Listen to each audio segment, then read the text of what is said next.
La méthode 2 écarts types, qu'est-ce que ça peut bien vouloir dire? C'est une manière de penser, ou je dirais même une manière de faire, qui va potentiellement changer la manière dont tu abordes le trading et même la vie en entier. Tu sais évidemment ce qu'est une moyenne. Dans un jeu de données, tu vas additionner toutes les données et les diviser par le nombre total de données. C'est une moyenne empirique, rien de plus simple. Et tu sais sûrement ce qu'est un écart type. Peut-être si tu ne sais pas, un écart type, c'est simplement l'écart moyen, la dispersion par rapport à cette moyenne. Si tu as une moyenne de 10 et que tu as un écart type de 5, eh bien la majorité des données se situeront entre 5 et 15, à plus un écart type et moins un écart type. Eh bien généralement, dans les lois normales qui régissent la plupart des phénomènes de la vie, qui régissent par exemple la distribution de la taille des personnes en France, du poids des personnes, de la richesse, des salaires, qui régissent beaucoup de phénomènes naturels, il y a beaucoup de courbes en cloche. Et bien quand on parle de top 10%, top 5%, top 1%, et bien ces données-là sont celles qui se situent à plus de 2 écarts types de la moyenne, 3 écarts types de la moyenne, etc. Et pourquoi en trading c'est très important, c'est que beaucoup de stratégies qui reposent sur notamment des retours vers la moyenne, ou alors des écartements de la moyenne, on utilise la volatilité, les écarts types. L'écart type, en notation scientifique, c'est le sigma, c'est la lettre grecque qu'on utilise, et peut-être que tu connais le fonds d'investissement qui s'appelle Two Sigma. C'est un vrai fonds d'investissement, c'est pas une blague TikTok Sigma Boy, je ne sais quoi, c'est un vrai fonds d'investissement qui s'appelle Two Sigma. C'est un fonds de trading quantitatif et ils sont extrêmement doués, ils ont des stratégies extrêmement sophistiquées sur des mathématiques, des statistiques, tout ce qui tourne autour du quantitatif, et ils se sont appelés Two Sigma pour la raison que en trading, quand tu es à 2 écarts types de la moyenne des rendements d'un actif, généralement, c'est là où on considère de l'alpha. C'est à partir de là où on commence à éliminer le hasard. C'est à partir de là où on se dit, ces gars-là sont vraiment des brutes. Parce que tu peux être un petit peu au-dessus de la moyenne ou un petit peu en dessous. Ça marche aussi dans l'autre sens, les écarts types. Et être aléatoire. Tout simplement, c'est possible. Donc jour après jour, semaine après semaine, mois après mois, année après année, si à long terme tu te trouves tout le temps au-delà de ces 2 écarts types, le hasard est balayé, c'est que tu es une brute en trading. Bravo à toi. Et comment arriver à ce résultat-là? Comment arriver à un résultat qui est largement supérieur à la moyenne? Eh bien, il faut avoir un travail largement supérieur à la moyenne. C'est ça la méthode 2 écarts types. Je t'invite simplement à prendre en compte tout ce que tu fais dans ta vie actuellement et essaye de le rapporter par rapport à une moyenne. Combien de temps tu travailles par jour concrètement? Combien de temps tu te mets à l'œuvre tous les jours sérieusement pour progresser dans tes objectifs? Pour faire très simple, en prenant uniquement les actifs français, en ne comptant pas les temps partiels, en ne comptant pas les chômeurs, on va dire que c'est à peu près 8 heures par jour le temps de travail d'un Français. Et à ton avis, c'est quoi un écart type? L'écart moyen, la dispersion globale par rapport à cette moyenne, elle serait environ de 1, 2, 3 heures, disons 2 heures. Si la moyenne est 8 heures, il y a également des gens qui vont travailler en moyenne 6 heures par jour, d'autres 10 heures par jour. On va dire que c'est ça un écart type. Et donc, si tu as 2 écarts types, tu serais effectivement à travailler 12 heures par jour. Et ça peut te paraître beaucoup, tu peux te dire mais 12 heures par jour, moi je n'ai pas ça dans ma journée, je dois faire ci, je dois faire ça, etc. Oui, mais il y a des gens qui le font. Il y a des gens qui le font, il y a des gens qui sont à 2 écarts types, voire même 3 écarts types, voire même plus. Donc, quand tu penses au résultat, tu te dis je veux 2 écarts types au plus de résultats. Si tu ne fournis pas 2 écarts types au plus de travail, est-ce que tu penses vraiment que tu auras accès à ces résultats? Si tu veux un exemple, on peut raisonner en termes de salaire, parce que en termes de résultats de trading, c'est un petit peu plus abstrait, mais en termes de salaire, en termes de revenus. Pour te donner un exemple, pendant que j'étais aux États-Unis, je suis allé à San Francisco parce que j'ai un ami qui était dans mon école à l'EDEC qui est actuellement en échange avec l'université de Berkeley. L'université de Berkeley, c'est une des meilleures universités aux États-Unis et l'EDEC, c'est une des meilleures écoles de commerce en France. Et grâce à ses études, il a pu obtenir un stage en finance chez Rothschild & Co. Rothschild, je pense que tu connais, c'est une des plus grandes institutions où tu peux avoir un stage en finance, c'est vraiment génial. Et il gagnait, il m'a dit, 3 000 € par mois en stage. Ça peut paraître beaucoup, 3 000 € par mois en stage, c'est au-dessus de 2 écarts types de la moyenne, certainement, voire même plus, mais, il y a un mais, il travaillait plus que 12 heures par jour. Il était à plus de 2 écarts types de la moyenne de travail français, en stage. Il me racontait qu'il commençait ses journées à 8 heures du matin, il finissait à 1 heure, 2 heures du matin, c'était un rythme extrêmement effréné, et ça pendant 6 mois. Donc les 3 000 € qui peuvent paraître beaucoup en stage, ils gagnent beaucoup plus que les autres stagiaires, mais vu qu'ils travaillent beaucoup plus que les autres stagiaires, c'est justifié. Et ça, c'est un aspect du capitalisme qui est absolument évident, je trouve, mais que beaucoup de gens oublient. Beaucoup de gens crachent sur l'ambition des entrepreneurs, beaucoup de gens crachent sur l'ambition des gens qui travaillent dans la finance, qui sont avocats, etc., qui font des boulots qui sont extrêmement bien payés, mais qui demandent beaucoup de travail. Et ils crachent dessus en disant « Ah, mais ils méritent pas d'être aussi bien payés. » Mais quand tu travailles 4 heures par jour en intérim, évidemment que tu mérites d'être moins payé que des avocats et des traders. C'est comme ça que ça marche. La valeur du travail, elle n'existe pas en elle-même, elle n'existe pas par essence, elle fonctionne elle aussi par écart-type, par rapport à une moyenne. C'est pour ça que la méthode de Zegar-type, la mentalité de Zegar-type, elle a beaucoup résonné en moi, tant pour le trading que dans d'autres domaines. C'est quelque chose que je pratique depuis plusieurs années maintenant. Si je veux avoir des résultats supérieurs aux autres, je dois travailler plus que les autres. Et là, j'ai simplement réussi à mettre un mot dessus. Le fonds d'investissement Two Sigma l'avait déjà fait avant moi, mais j'ai quand même décidé de me l'approprier parce que c'est vraiment ce qui résonne le plus en moi. C'est ma mentalité dans ma vie entière. Comme je te dis, c'est pas que en trading. Parce qu'en fait, vraiment, ça va beaucoup plus loin que le trading. C'est-à-dire que en trading, si tu veux réussir, tu dois travailler davantage. Ça, c'est le plus évident. Si tu veux avoir des résultats supérieurs, il faut que tu travailles avec une intensité supérieure. Évidemment. Donc, première chose pour toi aujourd'hui, demande-toi, est-ce que tu travailles à plus de 1 écart-type, plus de 2 écart-types que la moyenne des gens? Ou est-ce que, au contraire, tu travailles à -1, -2, -3 écart-types?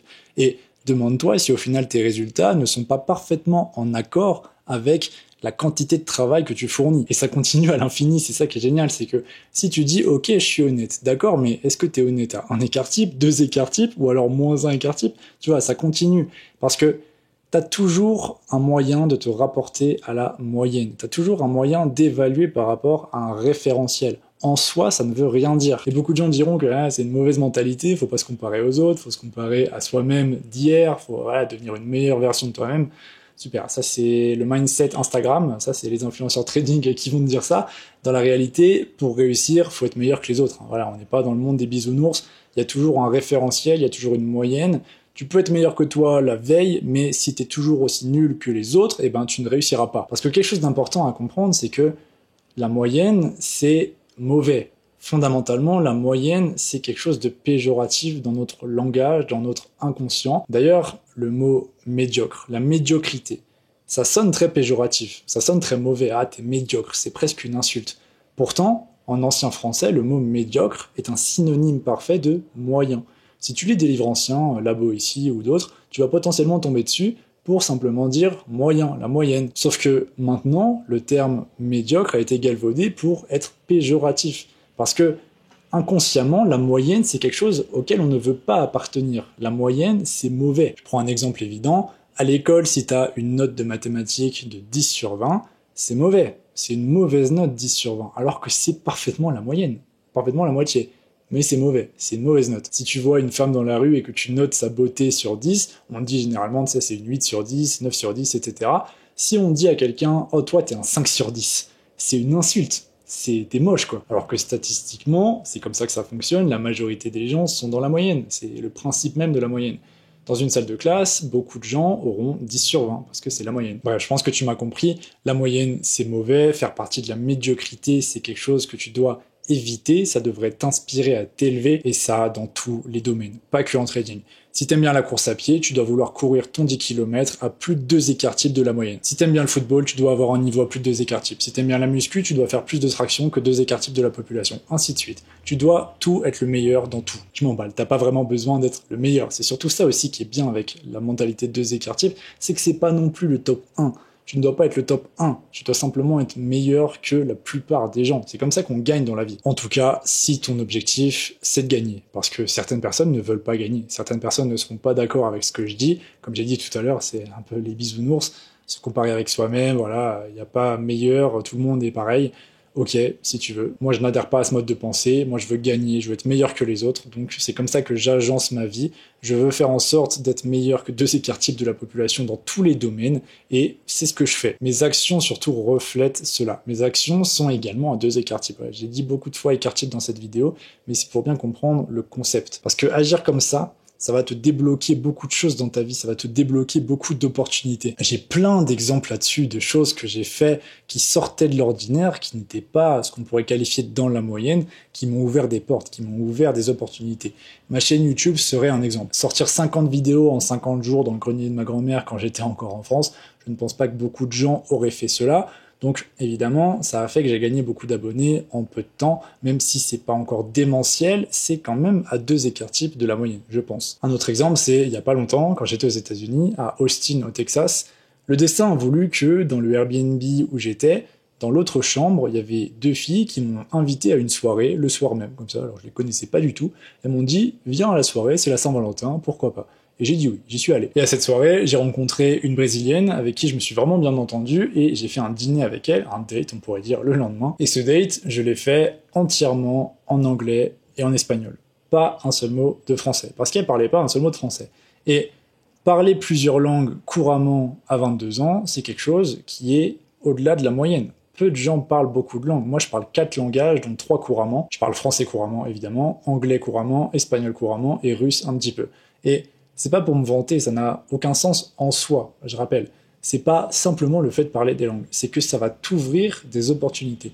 J'aurais jamais pu rencontrer ces gens si je ne parlais pas un mot d'anglais ou d'espagnol. L'homme français moyen, dans la moyenne, qui parle un langage ou à la limite un petit peu d'anglais, il n'aurait pas pu vivre cette expérience. Le fait de me placer à 2 écarts types de la moyenne dans le domaine des langages, c'est ça qui a conditionné ma réussite sur ce plan-là. Donc un exercice qui peut être intéressant à faire maintenant, je t'invite à regarder ta vie et à te demander dans quel domaine je suis meilleur que 2 écarts types de la population. Quel est mon avantage comparatif? Si on veut revenir aux notions d'économie, si tu as lu Ricardo, l'avantage comparatif par rapport à quelqu'un d'autre, c'est ce qui te permet de t'enrichir. Donc demande-toi où est-ce que je suis meilleur que les autres, approfondis cette compétence, potentiellement monétise-la, et voilà, tu as réussi ta vie. Bravo à toi. Bref, sinon, rien à voir, aujourd'hui, c'est mon anniversaire, je me suis acheté un petit cadeau, c'est la casquette de Donald Trump, Make America Great Again. Bon, sinon, les vidéos plus sérieuses vont reprendre.